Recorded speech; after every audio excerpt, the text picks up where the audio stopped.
Muito bom dia a todos, dando seguimento ao nosso ciclo de lives Ciência Policial em Debate, uma iniciativa da editora Última Ratio. Teremos a presença da ilustre juíza de direito do TJDFT, doutora Catarina, que também é juíza auditora aqui no DF. E o tema de hoje é justiça restaurativa, uma temática apaixonante e só quem milita na área sabe o quanto ela pode trazer de benefícios para o sistema de justiça criminal. E hoje teremos a oportunidade de ouvir a nossa querida doutora Catarina, que vem trabalhando e desempenhando há bastante tempo e é uma militante da causa da justiça restaurativa. Lembrando a todos que o nosso ciclo de lives ocorre preferencialmente às segundas, quartas e sextas-feiras, sempre pelo Instagram Última Ratio. Lembrando também que 5 minutos após o encerramento da nossa live, a mesma será disponibilizada na página no YouTube. Inclusive já temos mais de 25 lives já publicadas no nosso YouTube. Seja muito bem-vindo, doutora Catarina. Tudo bom, Luciano. Consegue me ouvir? Sim, perfeitamente, doutora. Imagem. Que bom. Estava aqui falando com os nossos seguidores da satisfação que nós teremos nesta sexta-feira, encerrando a semana com chave de ouro, tendo a oportunidade de ouvir uma árdua defensora da justiça restaurativa, uma pesquisadora, uma especialista, que inclusive tem uma carreira devotada àquilo que é a defesa da justiça restaurativa, com uma participação muito forte dentro do TJDF, tentando levar as pessoas e, de certa forma, divulgar essa boa nova que é a justiça restaurativa. Eu sou também um aluno da senhora, né? Tive a oportunidade já de nos encontrar em alguns eventos, inclusive a senhora teve uma participação muito interessante no nosso no seminário internacional sobre ciências policiais, que foi realizado pela Polícia Militar do Distrito Federal. E lembrando, doutora Catarina, que essa iniciativa surgiu da necessidade da gente, de certa forma, realizar um evento comemorativo ao reconhecimento formal das ciências policiais no Brasil pelo Ministério da Educação e Cultura.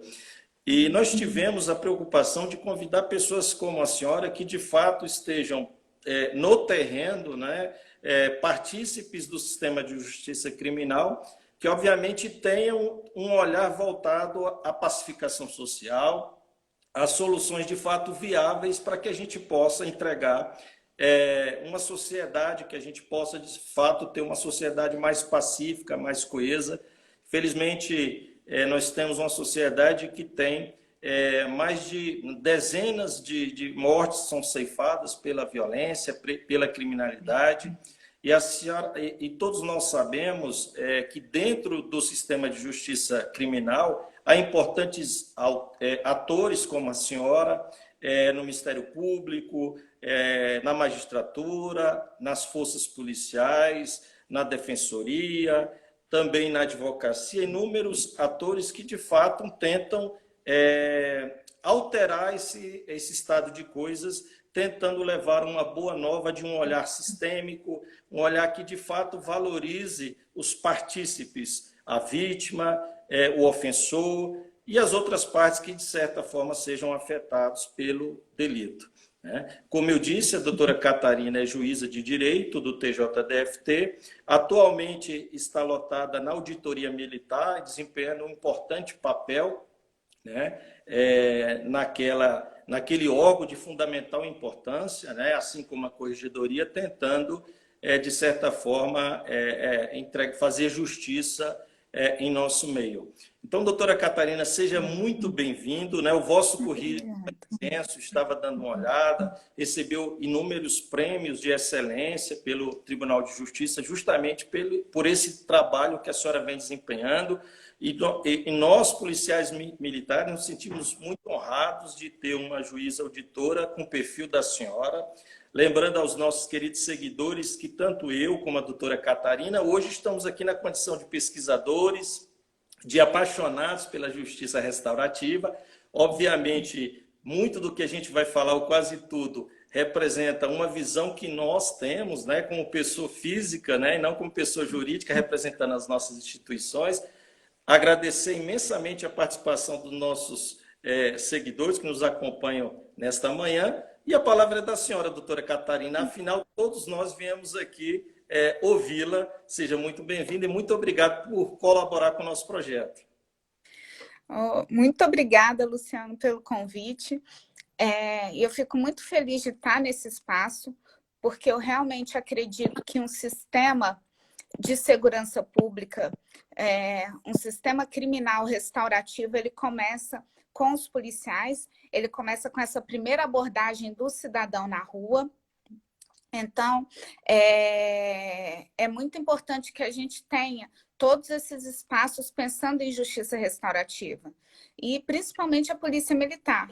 E a gente sabe que a Polícia Militar do DF é uma polícia de excelência, então, esse é um dos motivos que me fez me candidatar, enfim, ao cargo de juíza auditora, e também por essa perspectiva da gente poder realmente transformar o sistema já desde o começo, né? Já na atuação dos policiais militares na rua. Porque, Luciano, para mim, justiça restaurativa é efetivamente uma mudança no sistema de como a gente lida com os comportamentos que ferem a lei, né?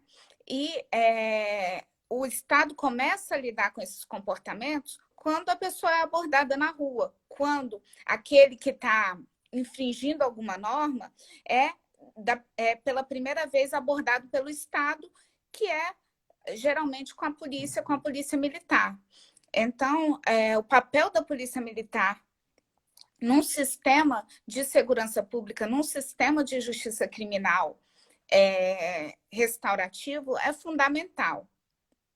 Assim, eu vou falar um pouco do que eu entendo como justiça restaurativa, porque a gente sabe que nesses 40 e poucos anos, desde que esse termo justiça restaurativa foi cunhado, muita coisa evoluiu, muita coisa mudou, enfim. Os princípios e valores da justiça restaurativa, por muitas pessoas, são encarados como princípios e valores que norteiam a sua própria individualidade, enfim, como princípios morais, como valores morais. Então, o espectro da justiça restaurativa hoje é muito grande, né? Mas eu vou tentar me resumir ao que eu entendo que é o mais importante para a gente, enquanto sistema de justiça e enquanto operadores do direito.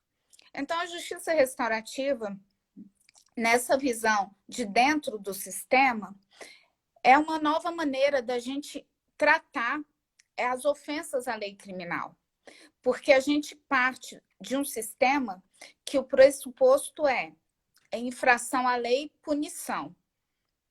E a punição, quem recebe, recebe passivamente. A punição é dada externamente por outro, em razão daquilo, e o que a gente entende é que, se você foi punido, se você cumpriu sua pena, você respondeu por aquilo e está tudo bem. E a gente sabe que a verdade não é essa, né? A gente sabe que o sistema e que as pessoas não funcionam desse jeito. A gente tem altos índices de reincidência, enfim. A gente tem uma população que a gente não consegue agregar socialmente ao que a gente entende que sejam os comportamentos adequados para uma vida em comunidade. Então, a gente tem que buscar novas alternativas. E uma dessas novas alternativas é a justiça restaurativa, que pensa que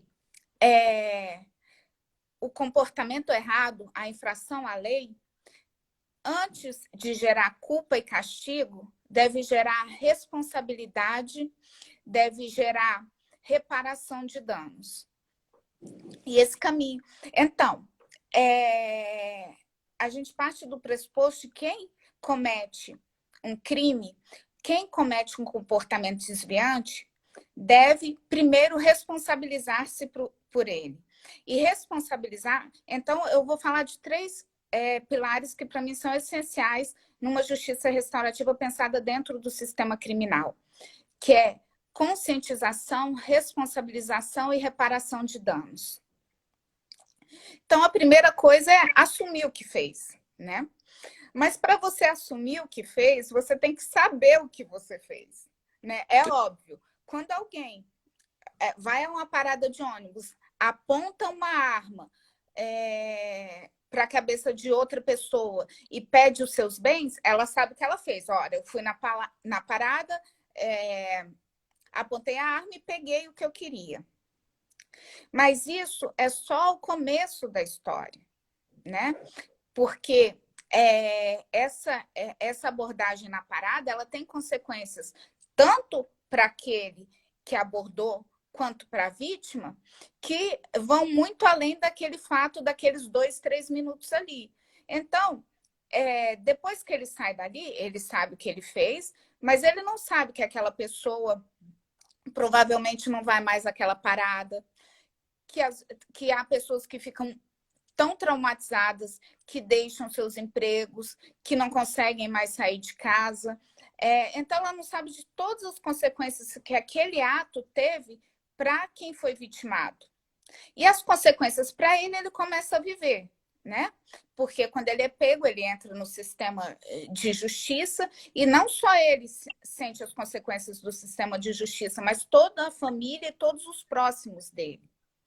Então, esse momento de quando a pessoa diz, fui eu que fiz, e aí então a gente pode passar por esse momento de conscientização. Você fez e a gente vai pôr aqui na mesa todas as consequências do que você fez. Então, primeiro para você mesmo, olha o que aconteceu com a sua vida, olha como você estava antes, como você está agora, dentro do sistema, olha sua mãe que está tendo que passar pelo sacrifício que a gente sabe que é de fazer visita dentro do sistema. Olha aqueles que eventualmente dependiam financeiramente de você, que agora não tem mais. Enfim, tudo aquilo que a gente sabe. E para a vítima, olha, a pessoa que você abordou, agora ela saiu do emprego porque ela não consegue mais ir naquela parada de ônibus. Ela está desestruturada, ela não sai mais de casa, ela abre a porta e está sempre com medo. Ela tem muito receio, porque isso é um receio que as vítimas trazem muito, de que aquela pessoa volte, ou de que seja reconhecida na rua, enfim. Então, tudo isso a gente vai trazer para essa pessoa, para esse autor do fato, para que ele tenha consciência. E depois que ele se conscientiza, aí ele pode se responsabilizar. E se responsabilizar é trazer para si a responsabilidade pelo que foi feito. Então, na nossa visão de justiça restaurativa, o que a gente entende é que o primeiro passo da responsabilização é individual. Então, a gente busca com que a pessoa assuma a responsabilidade no sentido de não ficar buscando justificativas. Porque justificativa a gente tem para todo comportamento nosso, né? Então, assim, todo comportamento nosso errado, a gente cria na nossa cabeça milhares de justificativas, né? Então,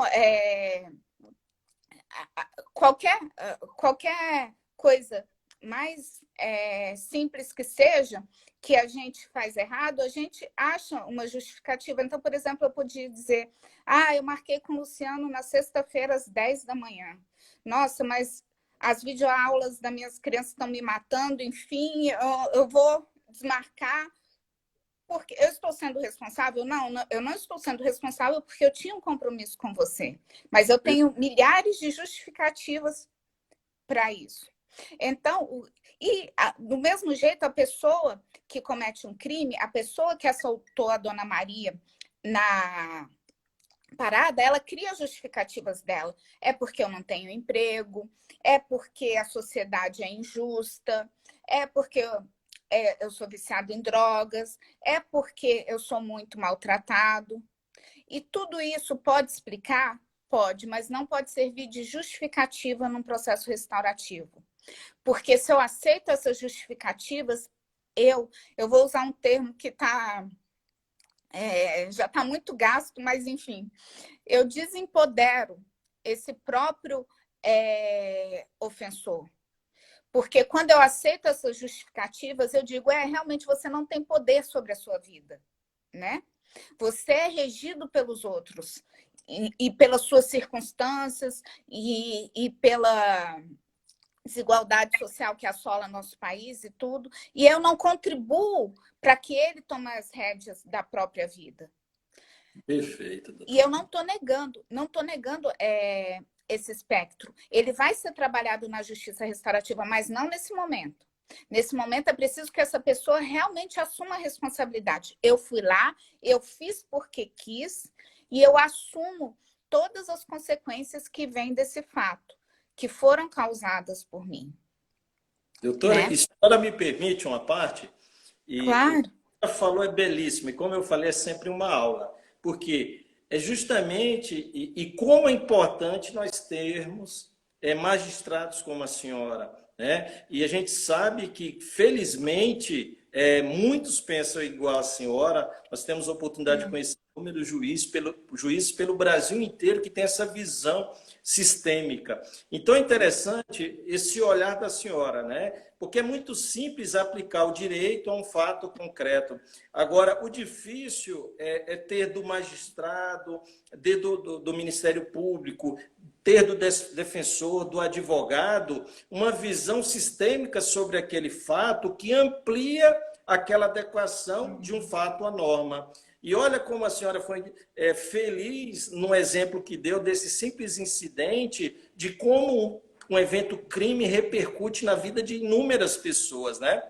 E é interessante, doutora, na fala da senhora, lembrar e são acusações que às vezes nós que somos apaixonados pela justiça restaurativa sofremos no sentido de nos colocar, né, de algumas pessoas nos colocar em meio a pessoas que, de certa forma, querem, como é que eu posso dizer, passar a mão na cabeça do bandido ou, de certa forma, afrouxar o rigor. Muito pelo contrário, quando a senhora fala na responsabilização, eu estou avançando muito mais, porque eu estou fazendo esse autor do fato ele entender o quanto ele foi infeliz no ato dele e como aquilo repercutiu para os demais. E, obviamente, isso promove, embora muitos acreditam que não, que inclusive pensam que apenas com rigor, né, do sistema de justiça criminal ou de uma pena, é que aquele indivíduo ele vai conseguir, de certa forma, refletir sobre a prática criminosa. Então é importante, né, doutora, a gente trazer para os nossos seguidores a ideia de que a justiça restaurativa não prega de modo algum que o autor do fato ele não seja responsabilizado. Muito pelo contrário, amplia a responsabilização, porque, inclusive, a gente tenta dar foco à reparação da vítima. Né? E eu também gostaria de, porque eu falo isso para não perder a oportunidade, porque às vezes a live é rápida e a gente esquece. Quando a senhora falou inicialmente da questão do importante papel da polícia tem no sistema de justiça criminal, né? E é fantástico ouvir isso da senhora, porque, de fato, né, a polícia é o primeiro braço do Estado a entrar em contato, né, com os conflitos. E quanto esse primeiro contato do policial com o conflito ele é adequado, é satisfatório e é relevado, obviamente, eu tenho capacidade como Estado de fazer com que um evento simples não se converta em um evento mais gravoso, né? Então, eu não podia passar a oportunidade de frisar essas duas questões que a senhora falou. A importância da Polícia Militar, na verdade, eu às vezes penso que nem os policiais entendem a dimensão dessa importância, né? Porque como eu disse, um sistema de justiça restaurativa ele vai começar com essa primeira abordagem. E se o policial tem em mente toda a gama de oportunidades que pode vir do sistema sob uma perspectiva restaurativa, com certeza essa interação entre o policial e o cidadão vai se dar de outra forma, né? Porque isso são temas que depois a gente pode tratar, porque são muito amplos, né? Um espectro muito amplo, mas o que eu entendo é que a gente tem que criar esses laços entre a comunidade e o policial e a polícia, criar laços de confiança, e a gente sabe que é muito difícil na situação que a gente vive no nosso país, mas a gente tem que entender como a gente pode trilhar esses caminhos por um caminho restaurativo. Por quê? Porque a gente entende que nas abordagens em locais, em invasões, em locais de pessoas vulneráveis, socialmente vulneráveis, muitas vezes aquelas pessoas veem o policial não como alguém que vem para ajudar, para manter a paz social, para manter aquela comunidade funcional, mas como alguém que vem para prender o filho, que vem para prender o neto, que vem para prender o sobrinho.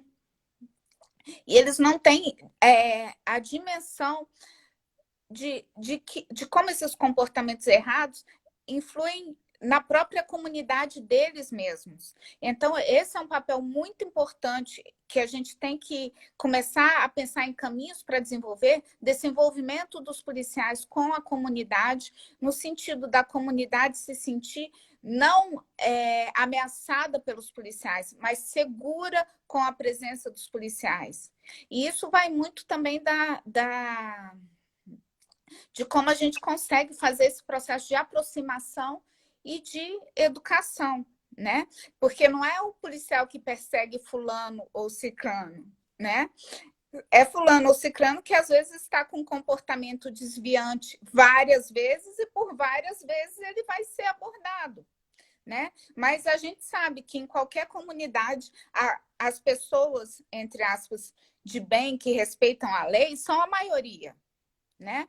Então, a gente tem que caminhar nesse caminho restaurativo de criar esses vínculos, para que a gente possa, quando essas pessoas chegam no sistema de justiça, ou seja, quando a gente puder fazer uma abordagem restaurativa dentro de um processo criminal, eles já tenham passado por pelo Estado como um Estado restaurativo, né?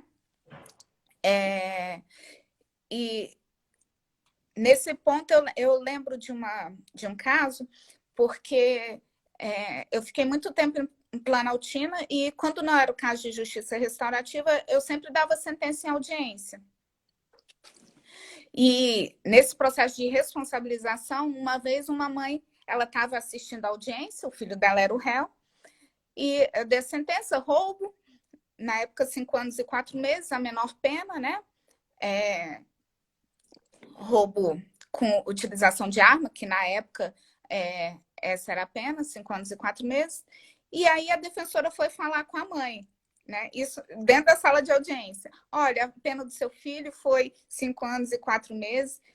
Aí a mãe virou para a defensora tudo isso, e a defensora virou para ela e falou: minha senhora, o filho da senhora apontou a arma na cabeça de outra pessoa. Então, esse é um processo restaurativo, no sentido de conscientização.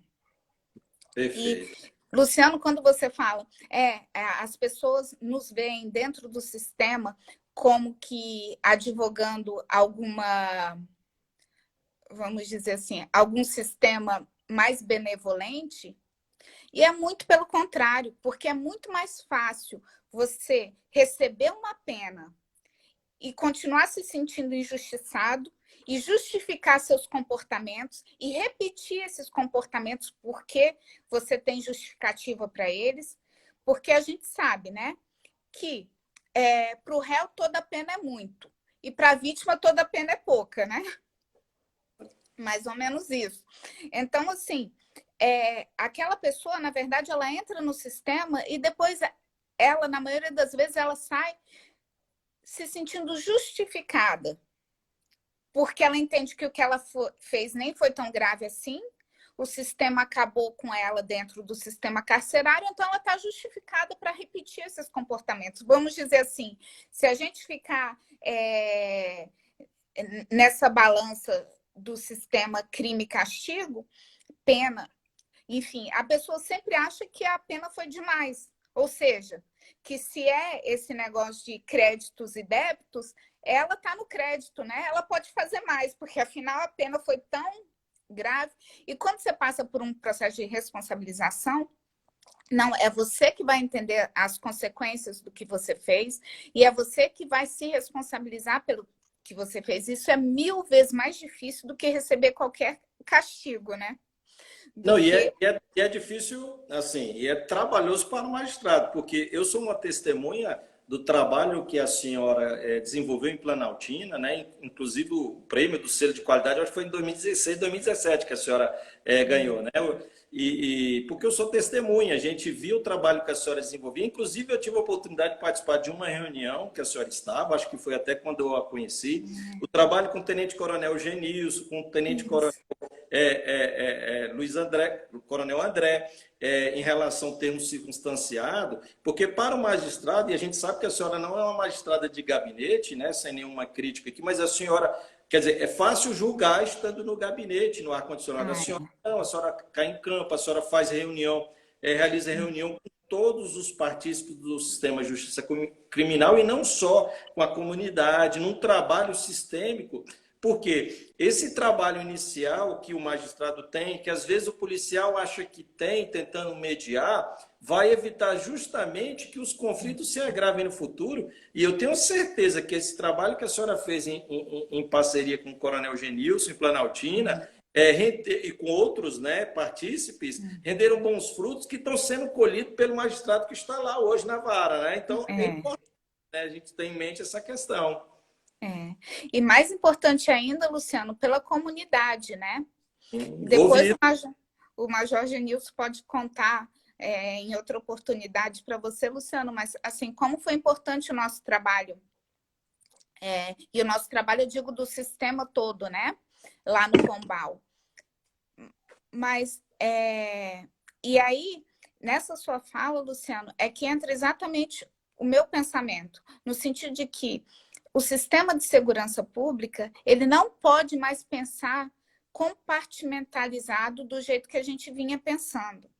Então, assim, eu não posso entender que a função do judiciário é apenas aplicar aquela pena e acabou. Eu não posso ver a atuação de uma vara criminal distanciada do que acontece na atuação dos agentes de segurança pública, né? Porque é tudo parte de um mesmo processo. E se esse processo ele não tem uma harmonia no seu desenvolvimento, o resultado não vai ser bom. Né? Então, assim, eu entendo que seja qual for sua posição, que você seja, enfim, adepto de um punitivismo extremo, enfim, que você entenda que sim, que o castigo é que responde.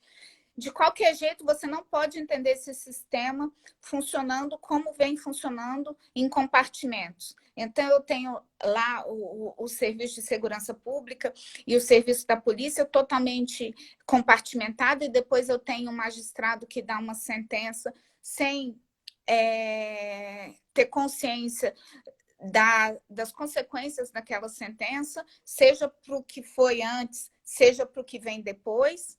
E depois eu tenho uma execução de pena que também já está totalmente desvinculada do que aconteceu antes, porque outra coisa que eu falo muito, Luciana, é o seguinte: o sistema do jeito que está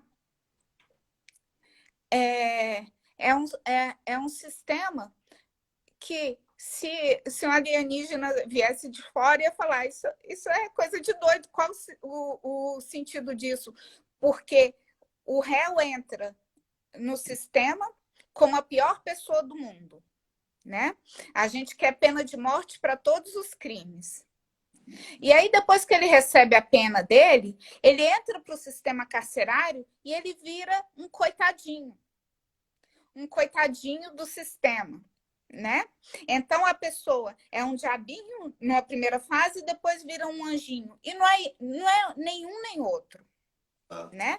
Se a gente tiver um sistema que pensa de forma harmônica, que pensa em todas as suas fases, a gente vai entender que essa pessoa, ela é a mesma que entrou como criminoso e que depois entra como vítima do sistema, e que depois é enxergado como vítima do sistema carcerário. Então, o que a gente tem que entender é como é que a gente lida durante todo o sistema com essa pessoa para que a gente tenha o resultado que, no fundo, todos nós queremos, que é pessoas integradas socialmente, pessoas que possam conviver na comunidade. Sempre lembrando que todo esse pensamento, ele não desvaloriza e ele não deixa de enxergar toda a vulnerabilidade social que a gente tem no nosso país. A gente sabe que as desigualdades no nosso país, elas são muito gritantes. Mas a gente também sabe que elas têm como ser trabalhadas dentro do sistema, porque a gente tem, sim, recursos, né? A gente tem, sim, um Estado que funciona. Então, não dá para pensar as coisas separadas. E aí, como eu te disse, esse processo de justiça restaurativa, na concepção que a gente adotou e que a gente trabalha, é um processo 1000 vezes mais doloroso para o ofensor do que o processo de receber pena, né? E a gente, em nenhum momento nesse caminho, entende pela desnecessidade do Estado. Pelo contrário, a gente precisa do Estado atuando bem, a gente precisa do Estado atuando em favor do cidadão. E o cidadão é tanto aquele que infringe a lei, como aquele que é vitimado pelo comportamento desviante de um terceiro, né? Doutora, isso que a senhora me falou, me veio à mente um exemplo prático, né? Por exemplo, quando o policial militar notifica um cidadão porque passou uma faixa, né, cruzou um sinal vermelho, e às vezes o policial ele notifica e ele também orienta. Às vezes ele quer ser um pouco mais ativo e às vezes ele pode receber a seguinte resposta do cidadão: meu senhor, policial, o senhor não já me notificou? Eu não preciso de estar sendo chamado a atenção ou de o senhor me ensinar o que eu devo fazer. Isso é muito comum. Então, o exemplo a gente poderia dar no mesmo sentido, porque o preso pode muito bem falar assim: doutora, a senhora quer me dar lição de moral? A senhora me julgue? E eu acho que talvez a senhora tenha até já um preso, porque é mais doloroso para ele acessar determinadas feridas. E isso a justiça restaurativa faz. É lógico, não no sentido de impor dor, né, à pessoa, ao agressor, mas no sentido dele entender o efeito das suas ações. Então, às vezes não, isso com certeza promove um mexer muito maior nos sentimentos do agressor do que uma simples pena, até porque muitos já estão acostumados a passar pelo sistema, né? Então, é muito interessante quando a senhora tem essa fala de uma maneira muito acertada e alicerçada, que eu gosto muito, né, de conversar com a senhora, porque apesar de há 10 anos eu estudar, mestrado, doutorado, mas na prática é diferente. E a senhora vivencia essa questão prática de aplicar a justiça restaurativa no dia a dia do vosso trabalho.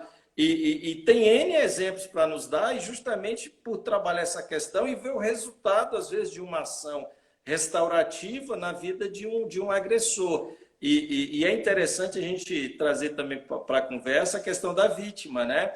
Porque, doutora, um fato que é muito interessante é porque também outra acusação é no sentido da gente direcionar, né, as pessoas. E na nossa fala aqui, a senhora está pautando muito o agressor, E às vezes as pessoas não entendem que a pauta do agressor é no sentido, não é porque a gente está dando relevância ao agressor, é muito pelo contrário, porque todo esse resultado vai se aplicar na vida da vítima e das vítimas, né? E por quê? Olha como é perverso o nosso sistema de justiça criminal. Por exemplo, no caso, quando a gente trata um caso de homicídio, em que o magistrado, o sistema de justiça aplica a lei, né, aplica a pena, ele vai ao presídio, e aí outras questões nos chamam a atenção. Primeiro, a participação da vítima ou das vítimas do próprio processo judicial, né?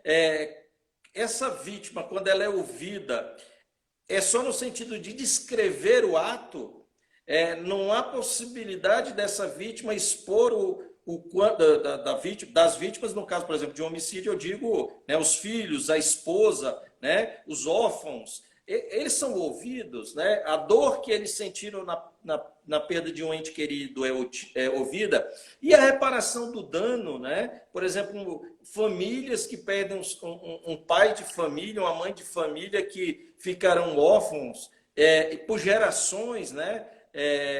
Então, essa vítima no sistema convencional, ela não é dado vazão e não é direcionado a olhar para essas questões, que na justiça restaurativa há uma preocupação maior nessas questões, outras que são importantíssimas, né?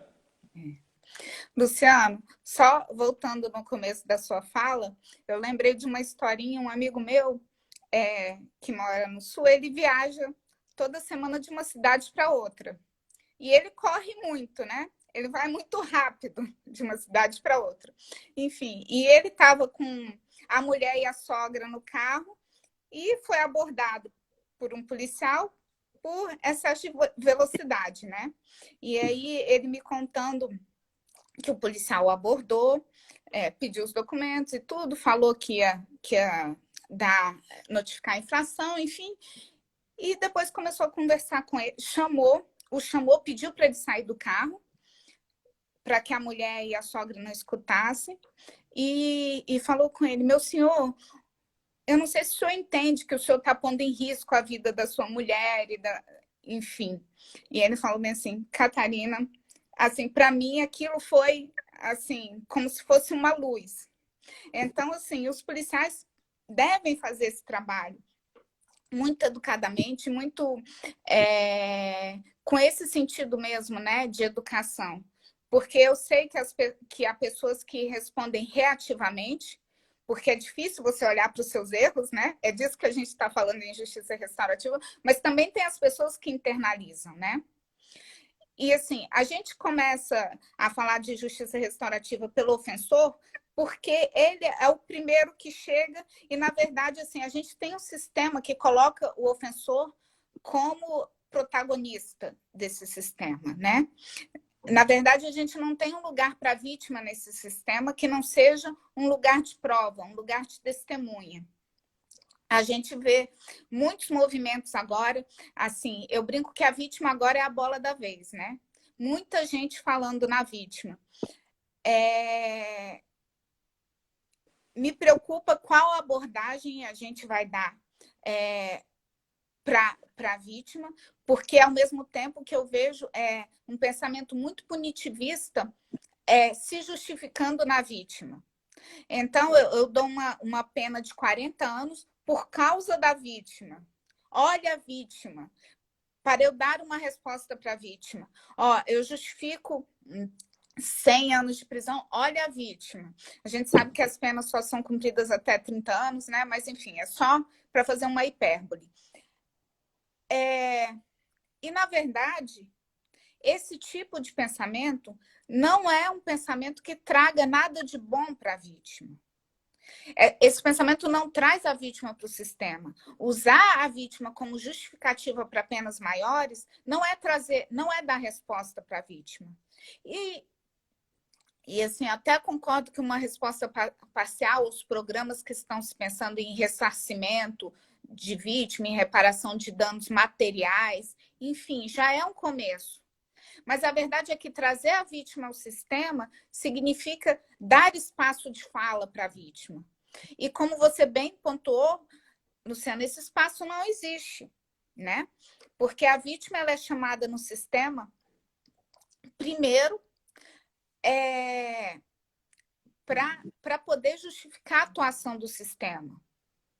Então, quando eu ouço a vítima da delegacia, eu quero saber que o fato ocorreu e quero que ela me diga quem foi. Porque a gente sabe também que a investigação no nosso país, principalmente dos crimes contra o patrimônio, ela se fia muito em reconhecimento. Então, eu quero que aquela vítima me diga o que aconteceu e o que foi. O resto não me interessa, não interessa ao sistema. Às vezes até revitimizando, né? Sem o devido cuidado com os sentimentos, né? Da exposição. Sempre, né? Depois, no segundo momento, eu chamo a vítima para quê? Para ela repetir a história que ela já contou na delegacia, em juízo. E veja, eu peço essa repetição de história não para que ela tenha um espaço de fala, mas para que o processo possa caminhar, para que eu tenha o resultado que eu espero daquele processo. Então, a vítima ela chega num ambiente que não é familiar para ela, porque o ambiente de delegacia, o ambiente de fórum não é um ambiente agradável para o cidadão comum, né? A gente está acostumado, a gente vai todo dia, então para a gente é a nossa casa, mas é um sistema que não é acolhedor, né? Ela entra nesse sistema, nesse espaço, ela não tem nenhuma informação do que vai acontecer naquele espaço, ela entra na sala de audiência, alguém lê a denúncia para ela e começam a perguntar. Muitas vezes começa, Dona Maria, o que aconteceu naquele dia? Aí a Dona Maria quer contar a história dela, né? Então ela quer contar que aquele dia ela tomou café, que aquele dia... Aí a gente já corta a Dona Maria. Não, Dona Maria, na hora da parada. Tá. Aí a Dona Maria conta só a hora da parada. Quando ela vai falar depois, enfim. Aí ele foi embora. E aí eu fiquei assim, ó, sabe? Não, Dona Maria, tá bom, tá bom. Ele foi embora. E aí a polícia... Enfim. E aí, o que é importante dos fatos para a Dona Maria não é importante para o processo. E ela não tem esse espaço de fala, esse espaço de lamento dentro do processo criminal. Né? Eu a chamo para contar uma narrativa cortada do que me interessa para o processo. Ou seja, o que aconteceu e quem fez. E ainda tem a pressão da Dona Maria, porque às vezes ela reconheceu na delegacia, mas ali no ambiente da audiência ela não consegue mais reconhecer. E ela se sente... E não tem nenhuma preparação para a Dona Maria para esse momento. E ela se sente realmente acuada, né? Uma vez, uma vítima foi ouvida, fez o reconhecimento e logo depois foi para o espaço que a gente tinha para as vítimas dentro do cartório. Um espaço improvisado, um espaço inadequado, mas enfim, era o que a gente tinha. E de repente ela começou a chorar lá. E aí a minha diretora foi conversar com ela e ela começou a falar, eu não tenho certeza, eu reconheci, mas eu não tenho certeza, eu não quero ser responsável por alguém ir para a cadeia. E então, minha diretora começou a conversar com ela, enfim, que o processo não era responsabilidade dela, que o resultado do processo não era responsabilidade dela. Enfim, então, para a gente entender, Luciano, como as vítimas são maltratadas e, na verdade, como a gente pensa em fórmulas mirabolantes para o atendimento da vítima, quando medidas muito simples a gente não consegue tomar, como, por exemplo, a vítima ser acolhida no momento que chega ao fórum, no momento que chega à delegacia, o policial militar ter treinamento para saber como lidar com a vítima naquele momento, enfim, em que ela... Porque a maioria, a gente sabe também, né, Luciana? A maioria dos roubos, a vítima acaba de ser roubada, encontra um policial na rua, e é esse policial que vai ser o primeiro contato dela, vítima, com o Estado, né? Então, desse policial ter um treinamento para saber como tratar essa vítima. Então, assim, são medidas muito simples. Por exemplo, na porta dos fóruns, a gente podia ter um local em que a vítima pudesse ser acolhida, a gente podia ter gente que pudesse dar esse espaço de fala para a vítima, porque a gente sabe, sim, enfim, que a vida da Dona Maria toda não cabe dentro do processo, mas que é muito importante para ela trazer tudo aquilo. É um jeito, é um processo de cura dos fatos, né? Doutora Catarina, pronto, é quase um terço da vida na corregedoria e lá botando também no processo administrativo disciplinar, um exemplo que eu dou interessante representa essa questão da revitimização, e a gente tem pessoas que são vítimas e são muito carentes, né? Então, por exemplo, imagine uma senhora idosa no sol nascente que se envolveu em uma questão que mereça um tratamento da Polícia Militar em sede, né, de atividade correcional de um processo administrativo.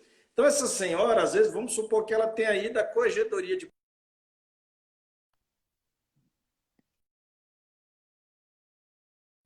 Ela sai do pôr do sol, vai ao...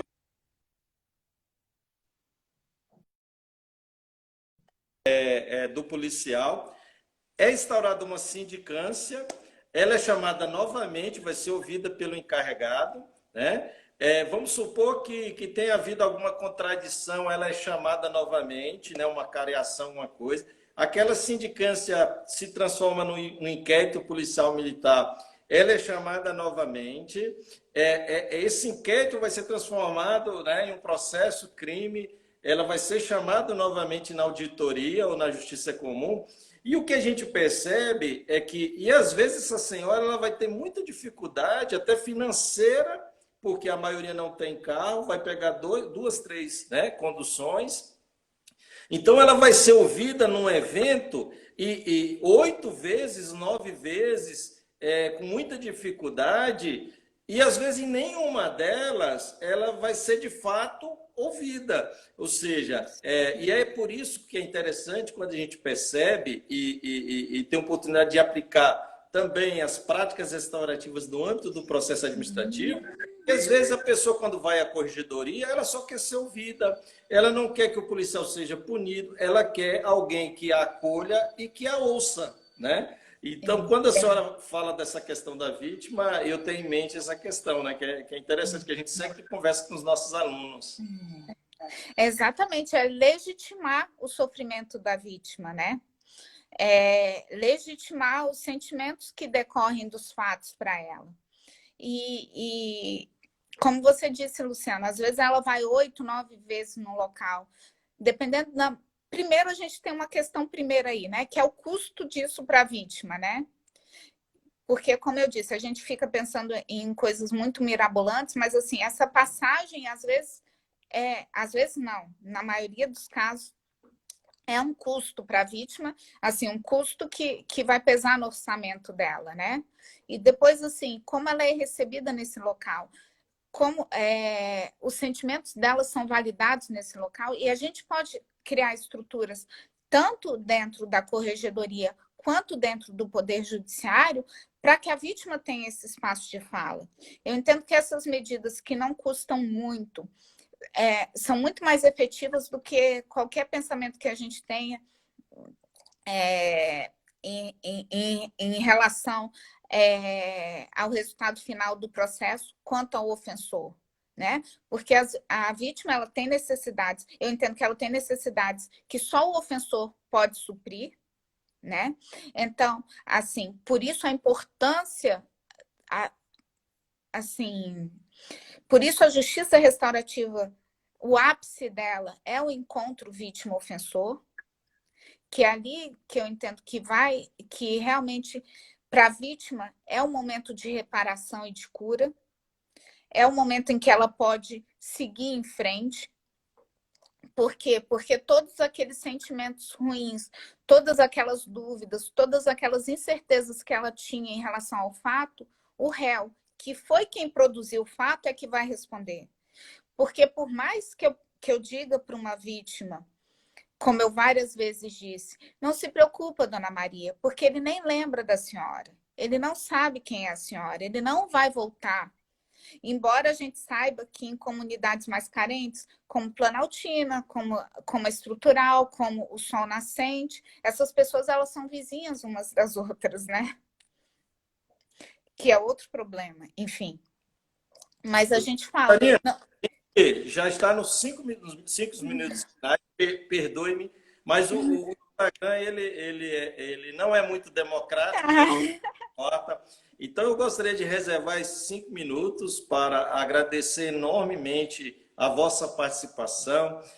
A gente teria muito mais, precisaria de muito mais tempo, né, para que a gente que conhece e sabe do vosso conhecimento para apresentar para os nossos colegas e seguidores o vosso pensamento, mas gostaria de agradecer imensamente, como eu disse, né, nós policiais militares e a sociedade do Distrito Federal deve ficar muito feliz por ter uma juíza auditora, né, com o perfil da senhora, com a visão da senhora, né, de justiça, e também deixando muito claro que a senhora, né, assim como outros defensores não são ETs, né, tem vários outros magistrados, graças a Deus, né, a nossa magistratura está repleto de pessoas como a senhora, que de fato... tem uma... Isso é que eu digo, a gente não pode exigir que todo policial, todo magistrado tenha essa visão sistêmica, porque isso nasce, né, conosco, essa visão, essa capacidade de olhar o outro de uma forma não artificial, né? Então, assim, doutora, muito obrigado. Gostaria de agradecer os nossos queridos colegas aqui, a Cristiane Caldeira, que está aqui, que conhece o trabalho da senhora, parabenizando a senhora pelo trabalho. Então, ficamos muito felizes, né? E lembrando que esse nosso bate-papo acadêmico ficará disponibilizado no YouTube, e eu tenho certeza, inclusive utilizarei esse vídeo para as nossas aulas, né, de mediação policial com nossos alunos. Então, muito obrigado, doutora, e 2 minutinhos finais para que a senhora possa encerrar a vossa fala. Muito obrigado, gratidão. ô, Luciano, eu que agradeço o convite e, assim, eu entendo que aqui no Distrito Federal a gente tem condições, sim, de criar um sistema de segurança pública de excelência, porque a gente tem uma polícia militar de excelência, com pessoas como você que entendem a atuação policial não como uma atuação de repressão, mas como uma atuação de educação, né? A gente vê o policial com essa figura de educador, traz muito benefício para a sociedade, e assim, eu fico muito feliz de estar onde eu estou atualmente, na auditoria, e de lidar com a polícia militar, que, como todo lugar, tem problemas, porque somos imperfeitos, né? Mas que tem dentro dos seus quadros pessoas que realmente estão empenhadas em produzir o que de melhor for possível para a sociedade, para a comunidade. Então, muito obrigada, Luciano. E assim, a gente, com certeza, assim, eu estou começando na auditoria, mas a gente vai desenvolver bons projetos e boas atuações juntos, né? A auditoria e a Polícia Militar do Distrito Federal. Muito obrigado, Obrigada, doutor. Luciano. Bom final de semana, senhora. Para você também. Tchau, gente.